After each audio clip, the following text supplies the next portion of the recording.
Welcome back, everyone. Ready for another deep dive? Always. Awesome.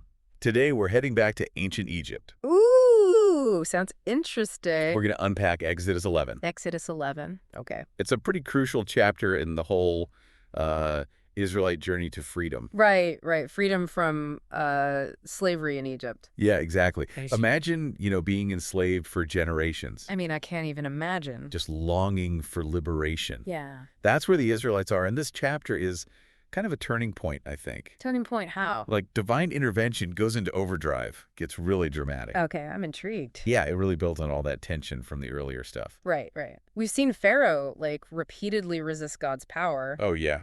He's a stubborn one. Totally. But Exodus 11 is different, I think. How so? It's the final warning before some serious consequences. Oh, things are about to get real. Everything's going to change after this. Okay, so let's get into it. What happens in Exodus 11? Well, God reveals to Moses what the final plague's going to be. Okay, what is it? Death. Death of. Every firstborn in Egypt, Whoa, yeah, from Pharaoh's son all the way down to the livestock. that's intense. It's going down at midnight, and it's going to be brutal. The text uses some pretty vivid language, too. Oh, yeah. It says, a great cry throughout all the land of Egypt. Wow. So, like, total devastation. But, and this is important, God promises that the Israelites will be spared.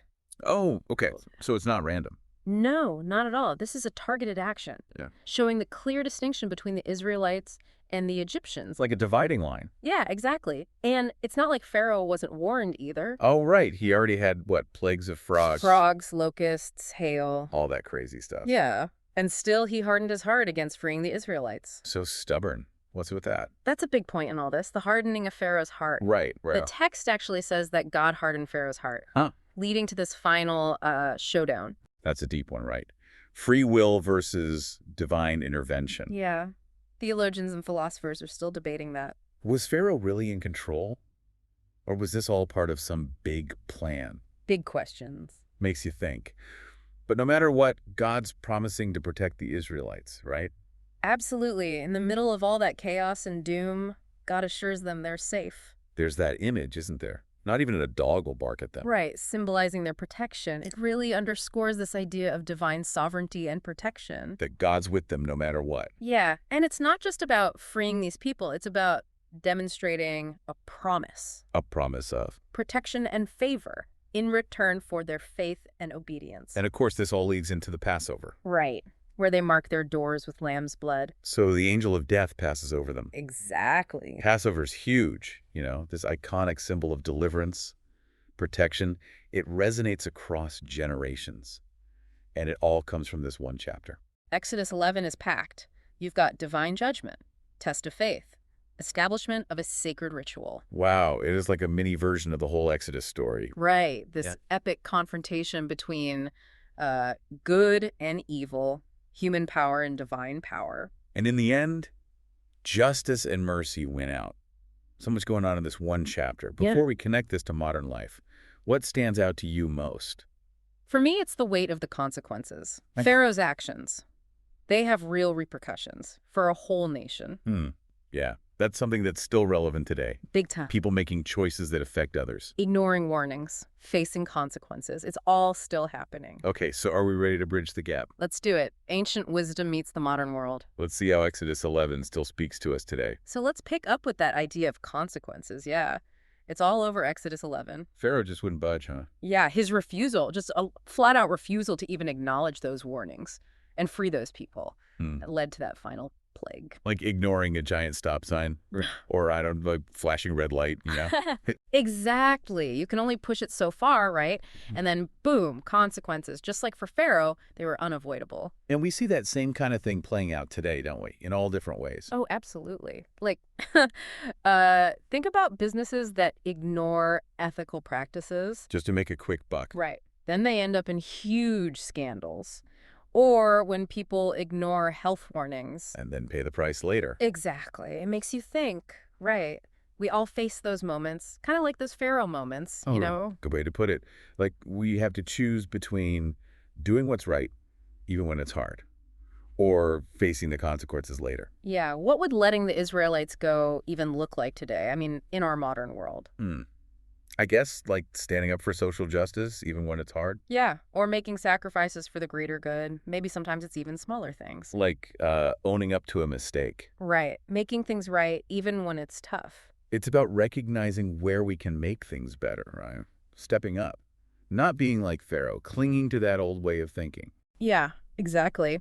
Okay, so let's move on to this idea of divine sovereignty and protection. That's a big theme in Exodus 11, especially leading into Passover. Even when everything's falling apart around them, God's promising to protect the Israelites. That image of not even a dog barking at them, so It powerful. makes you think about how people find comfort in their faith Yeah, when things are tough. for sure. It's like this reminder that even when things feel really, really bad, there's something bigger at work. Working towards something good. It goes beyond any specific religion. It's like this basic human desire for hope, for protection when things are uncertain. But even with that protection, they still had to wait, right? For years. Years of hardship. Talk about patience. What's the message there for us, I wonder? Good question. It makes you think about the whole idea of timing and patience. That God's plan. It's often on a timescale we just don't get, right? The Israelites couldn't see the end of the tunnel, but their faith was rewarded. So it's not just about waiting around twiddling your thumbs. It's about faith, enduring, Hmm. even when we can't see what's coming next. Yeah, that's important. It's like that saying, faith is taking the first step even when you don't see the whole staircase. The Israelites, they didn't know when they'd be free. But they kept moving forward, right? Mhm. Trusting. And that's powerful for all of us today. I mean, we don't always see instant results, do we? Whether it's personal things or fighting for justice. But that doesn't mean progress isn't happening. It's like those changes that happen slowly, under the surface, kind of like a seed sprouting underground. Love that analogy. Yeah. And that's where resilience comes in. The Israelites' resilience, I mean. Generations of slavery, Yay! plague after plague, but they never lost hope. It's kind of mind-blowing. I know. Think about that, especially in our world of instant gratification. Makes you wonder what fueled them, What right? kept them going? Was it willpower or something deeper? Probably a mix, right? Their faith, their sense of community, their belief in a promised future, it all played a part. Things we can all cultivate in our own lives to build our own resilience. So how do we take that example and make it practical for today? How do we find that same resilience? It's about recognizing that resilience, it's not like this thing you either have or you don't. It's something you can build, like a muscle. The Israelites, they relied on their faith. Right. But we can find that same kind of grounding, too, in our values, our communities, even connecting with nature sometimes. Finding those things that keep you steady Hmm. when things get rough. Exactly. And remember those warnings we talked about before the judgment came down? Yeah, Pharaoh had plenty of chances. Well, there's another side to that. What do you mean? Just like Pharaoh got warnings, the Israelites got instructions. Oh, right, for the final plague. Yeah, they had to do specific things, mark their homes, prepare for Passover. It wasn't just about waiting around for a miracle. They had to take action.